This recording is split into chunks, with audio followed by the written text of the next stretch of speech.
안녕하세요. 렐루입니다. 오늘 함께할 책은 김동인의 감자입니다. 김동인의 호는 금동이고요. 평안남도 평양 출생입니다. 일본의 메이지 학원대학 중학부를 졸업하고 화가가 되기 위해 가와바타 미술학교를 다니다 중퇴합니다. 1919년 주요한, 전영택 등과 함께 최초의 문학동인지 창조를 발간하고 창간 후에 최초의 자연주의 작품으로 알려진 약한 자의 슬픔을 발표합니다. 오늘 작품은 가난으로 인한 인간의 타락을 그린 작품으로 자연주의적 경향을 잘 드러내고 있습니다. 일제강점하에 민족의 궁핍을 드러내고 있고 이 소설의 주인공인 복녀는 가난 때문에 감자를 훔치고 그로 인해서 타락의 수렁으로 빠져듭니다. 여기에서 감자는 복녀의 타락을 상징적으로 보여주는 매개물입니다. 복녀의 이름은 복이 있는 여자를 의미하는데요. 복녀의 비극적인 운명을 생각하면 복녀라는 이름이 반어적인 성격을 띠고 있음을 알 수 있습니다. 가난한 삶 때문에 결국 죽음을 맞이하는 복녀는 복이 있는 여자가 아니라 오히려 박복한 여자인 것이죠. 그럼 김동인의 소설 감자 시작합니다.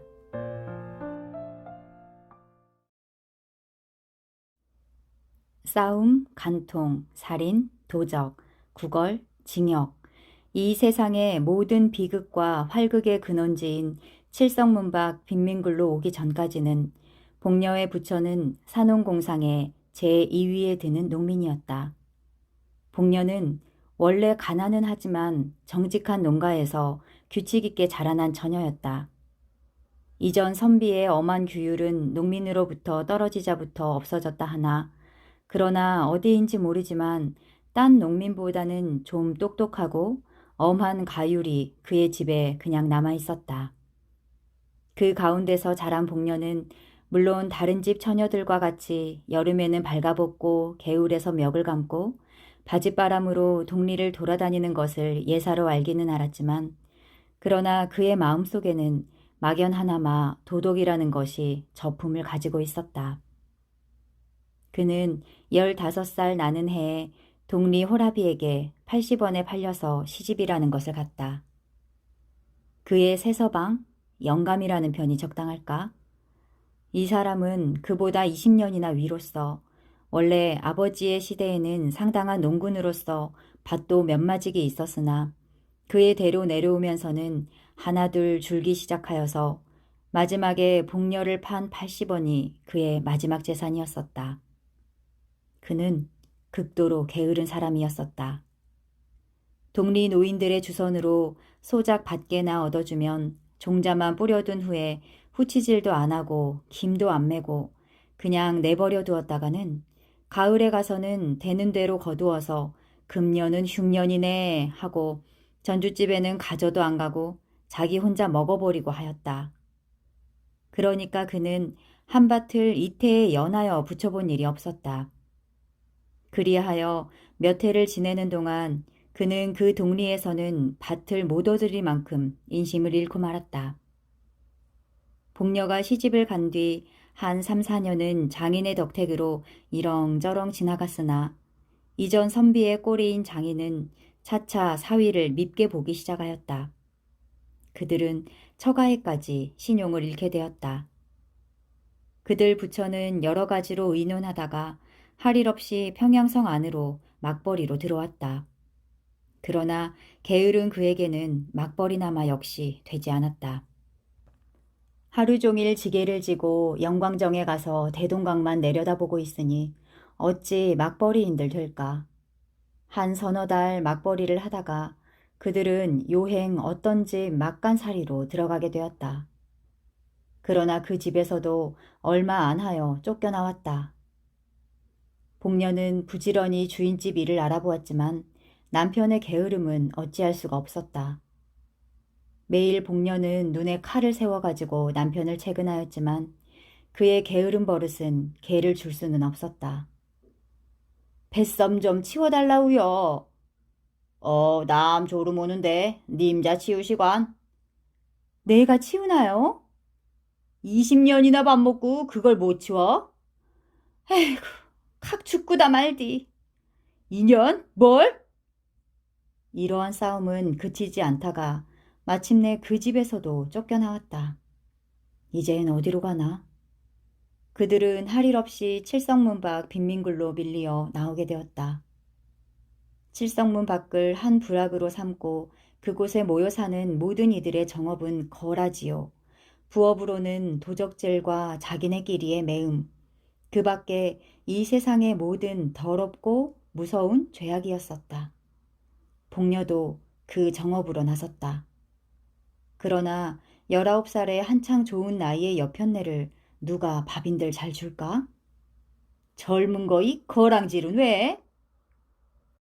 그런 소리를 들을 때마다 그는 여러 가지 말로 남편이 병으로 죽어가거니 어쩌거니 핑계를 대었지만 그런 핑계에는 단련된 평양 시민의 동정은 역시 살 수가 없었다.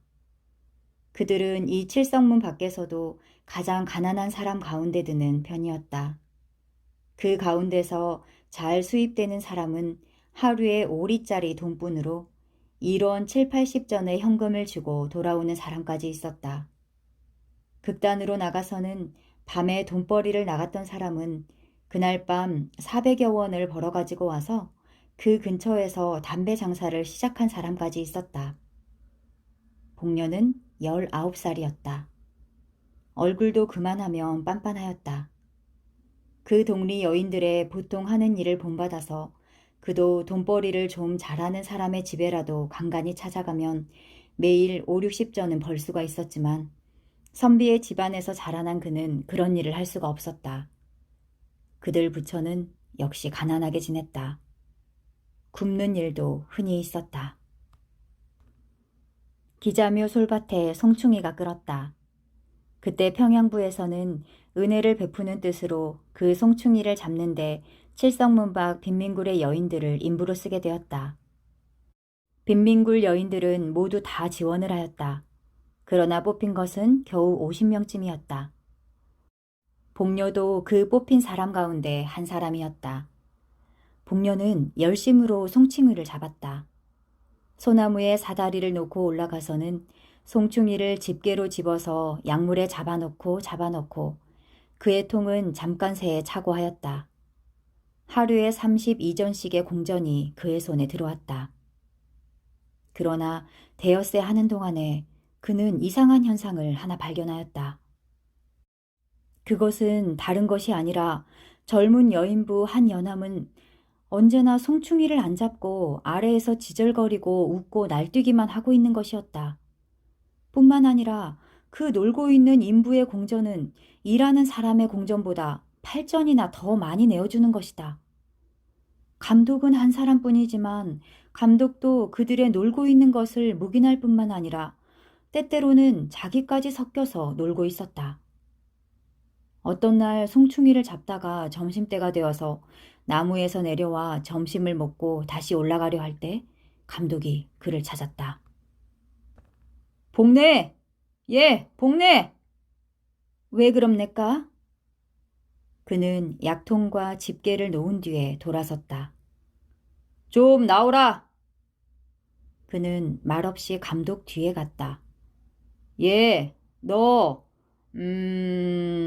뒤 좀 가보디 않겠디? 뭐라래요? 글쎄, 가디요, 형님. 그는 돌아서면서 인부들 모여있는 대로 고함을 쳤다.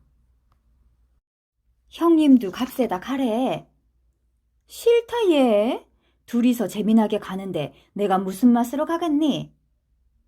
복녀는 얼굴이 새빨갛게 되면서 감독에게로 갔다. 가보자. 감독은 저편으로 갔다. 복녀는 머리를 수그리고 따라갔다. 복내 족하구나. 뒤에서 이러한 고함 소리가 들렸다.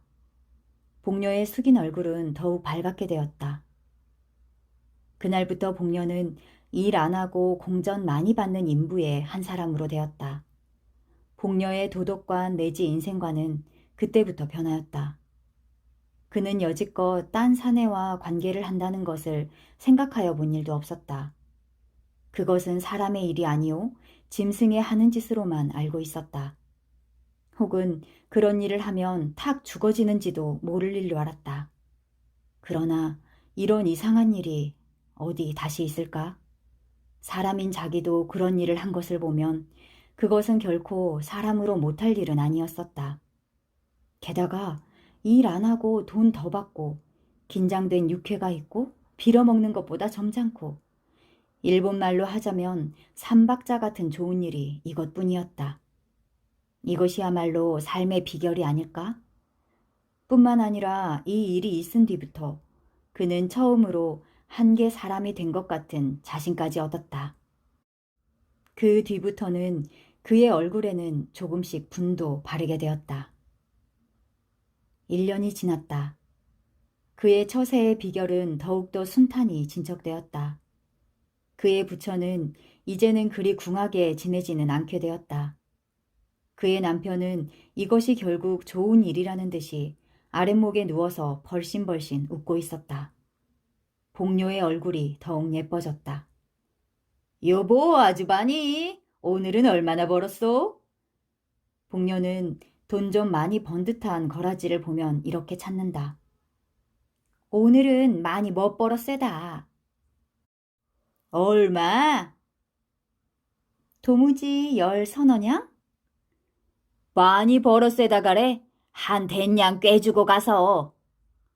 오늘은 내가 어쩌고 저쩌고 하면 복녀는 곧 뛰어가서 그의 발에 늘어진다. 나한테 들킨다면은 끼구야 말아요. 나 원이 아주머니 만나면 야단이더라. 자, 꿰두디. 그 대신, 응? 알아있디? 난 몰라요. 모르면 안 줄 테야.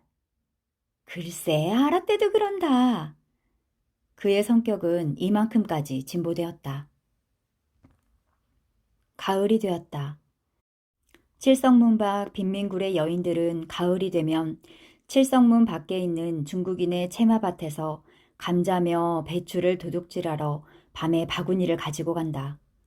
복녀도 감자깨나 잘 도둑질하여 왔다. 어떤 날 밤 그는 감자를 한 바구니 잘 도둑질하여 가지고 이젠 돌아오려고 일어설 때 그의 뒤에 시커먼 그림자가 서서 그를 꽉 붙들었다. 보니 그것은 그 밭의 소작인인 중국인 왕서방이었다. 복녀는 말도 못하고 멀진멀진 발 아래만 내려다보고 있었다. 우리 집에 가. 왕서방이 이렇게 말하였다. 가재문 가디 헌 겉도 못 갈까? 복녀는 엉덩이를 한번 획 두른 뒤에 머리를 젖히고 바구니를 저으면서 왕서방을 따라갔다. 1시간쯤 뒤에 그는 왕서방의 집에서 나왔다. 그가 밭고랑에서 길로 들어서려 할 때 문득 뒤에서 누가 그를 찾았다. 복내 아니냐? 복내는 획 돌아서 보았다. 거기에는 자기 곁집 여편네가 바구니를 끼고 어두운 밭고랑을 더듬더듬 나오고 있었다. 형님이 됐을까? 형님도 들어갔댔을까? 님자도 들어갔댔나? 형님은 네 집에, 나? 눅서방네 집에, 님자는? 나 왕서방네. 형님은 얼마 받았소? 눅서방네 그 깍쟁이 놈, 배추 3팩이. 난 3원 받았디? 복녀는 자랑스러운 듯이 대답하였다. 10분쯤 뒤에 자기 남편과 그 앞에 돈 3원을 내어놓은 뒤에 아까 그 왕서방의 이야기를 하면서 웃고 있었다. 그 뒤로부터 왕서방은 무시로 복녀를 찾아왔다. 한참 왕서방이 눈만 멀찐멀찐 앉아있으면 복녀의 남편은 눈치를 채고 밖으로 나간다. 왕서방이 돌아간 뒤에는 그들 부처는 1원 혹은 2원을 가운데 놓고 기뻐하고 있었다. 복녀는 차차 동리 거지들한테 애교를 파는 것을 중지하였다. 왕서방이 분주하여 못 올 때가 있으면 복녀는 스스로 왕서방의 집까지 찾아갈 때도 있었다. 복녀의 부처는 이제 이 빈민굴의 한 부자였었다. 그 겨울도 가고 봄에 이르렀다. 그때 왕서방은 돈 100원으로 어떤 처녀를 하나 마누라로 사오게 되었다. 복녀는 다만 콧웃음만 쳤다. 복녀 강짜하갔구만. 동리 여편네들이 이런 말을 하면 복녀는 흥하고 코웃음을 웃곤 하였다. 내가 강짜를 해? 그는 늘 힘있게 부인하고 하였다. 그러나 그의 마음에 생기는 검은 그림자를 어찌할 수 없었다. 이놈 왕서방, 내 두고 보자. 왕서방의 색시를 데려오는 날이 가까웠다. 왕서방은 아직껏 자랑하던 기다란 머리를 깎았다. 동시에 그것은 새색시의 의견이라는 소문이 쫙 퍼졌다. 복녀는 역시 코웃음만 쳤다. 마침내 색시가 오는 날에 이르렀다. 칠보 단장의 4인교를 탄 색시가 칠성문 밖 채마박 가운데 있는 왕서방의 집에 이르렀다. 밤이 깊도록 왕서방의 집에는 중국인들이 모여서 별한 악기를 뜯으며 별한 곡조로 노래하며 야단하였다. 복녀는 집 모퉁이에 숨어서서 눈에 살기를 띠고 방 안의 동정을 듣고 있었다. 다른 중국인들은 새벽 2시쯤 하여 돌아갔다. 그 돌아가는 것을 보면서 복녀는 왕서방의 집 안에 들어갔다. 복녀의 얼굴에는 분이 하얗게 발리어 있었다. 신랑 신부는 놀라서 그를 쳐다보았다. 그것을 무서운 눈으로 흘겨보면서 그는 왕서방에게 가서 팔을 잡고 늘어졌다. 그의 입에서는 이상한 웃음이 흘렀다. 자, 우리 집으로 가요. 왕서방은 아무 말도 못하였다. 눈만 정처 없이 두룩두룩하였다. 복녀는 다시 한번 왕서방을 흔들었다. 자, 어서. 우리 오늘 밤 일 있어서 못 가. 일은 밤중에 무슨 일? 그래도 우리 일이. 복녀의 입에 아직껏 떠돌던 이상한 웃음은 문득 없어졌다. 이까짓 것? 그는 발을 들어서 치장한 신부의 머리를 찼다. 자, 가자오, 가자오. 왕서방은 와들와들 떨었다. 왕서방은 복녀의 손을 뿌리쳤다. 복녀는 쓰러졌다. 그러나 곧 다시 일어섰다. 그가 다시 일어설 때는 그의 손에는 얼른얼른 하는 낫이 한 자루 들리어 있었다.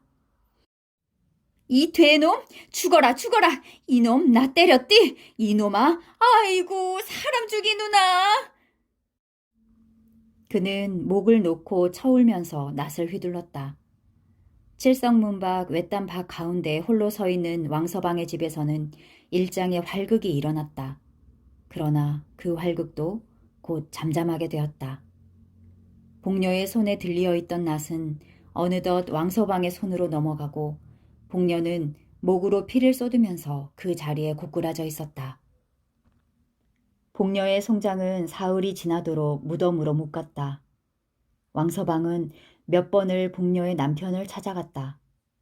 복녀의 남편도 때때로 왕서방을 찾아갔다. 둘의 새에는 무슨 교섭하는 일이 있었다. 사흘이 지났다. 밤중에 복녀의 시체는 왕서방의 집에서 남편의 집으로 옮겨졌다. 그리고 그 시체에는 세 사람이 둘러앉았다. 한 사람은 복녀의 남편, 한 사람은 왕서방, 또 한 사람은 어떤 한방 의사. 왕서방은 말없이 돈 주머니를 꺼내어 10원짜리 지폐 석 장을 복녀의 남편에게 주었다.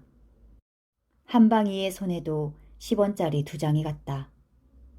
이튿날 복녀는 뇌일혈로 죽었다는 한방이의 진단으로 공동묘지로 실려갔다.